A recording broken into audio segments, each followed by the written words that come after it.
Udupi college video ಪ್ರಕರಣ ಖಂಡಿಸಿ ಪುತ್ತೂರಿನ ನೆಹರು ನಗರದಲ್ಲಿ ಎಬಿವಿಪಿ ಬೃಹತ್ ಪ್ರತಿಭಟನೆ ನಡೆಸಿದೆ. ಪ್ರತಿಭಟನೆಯಲ್ಲಿ ರಾಜ್ಯ ಸರ್ಕಾರದ ವಿರುದ್ಧ ಘೋಷಣೆ ಕೂಗಿ ಸಿಎಂ ಸಿದ್ದರಾಮಯ್ಯ ಸಂವಿಧಾನ ಉಳಿಸುವ ಹೇಳಿಕೆಯನ್ನ ವಿದ್ಯಾರ್ಥಿ ಮುಖಂಡ ಪ್ರಶ್ನಿಸಿದ್ದಾನೆ. ಮುಖ್ಯಮಂತ್ರಿಗಳು ಇಂದು ಉಡುಪಿ ಮತ್ತು ಮಂಗಳೂರು ಸುತ್ತಾಡುತ್ತಿದ್ದಾರೆ. ಆದರೆ ಉಡುಪಿ ಘಟನೆಯನ್ನ ಸಮಾಜದ ಮುಂದೆ ತಂದವರ ಮನೆಗೆ ಪೊಲೀಸ್ ಕಳುಹಿಸುತ್ತಾರೆ. ಸಂವಿಧಾನ ಉಳಿಸುತ್ತೇವೆ ಎನ್ನುವವರು ಜನರ ಸ್ವಾತಂತ್ರ್ಯದ ಹಕ್ಕನ್ನ ಕಸಿಯುತ್ತಿದ್ದಾರೆ ಎಂದು ಹೇಳಿದ್ದಾನೆ. ಪ್ರಕರಣ ನಡೆದು 4-5 ದಿನ ಕಳೆದು ಪೊಲೀಸರು ಎಫ್ಐಆರ್ ದಾಖಲಿಸುತ್ತಾರೆ.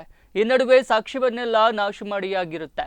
ರಾಜ್ಯ ಸರ್ಕಾರ ಪ್ರಕರಣವನ್ನ ಸೂಕ್ತ ರೀತಿಯಲ್ಲಿ ತನಿಖೆ ನಡೆಸಬೇಕು ಎಂದು ಪ್ರತಿಭಟನೆಯಲ್ಲಿ ವಿದ್ಯಾರ್ಥಿಗಳು ಸರ್ಕಾರವನ್ನ ಒತ್ತಾಯಿಸಿದ್ದಾರೆ.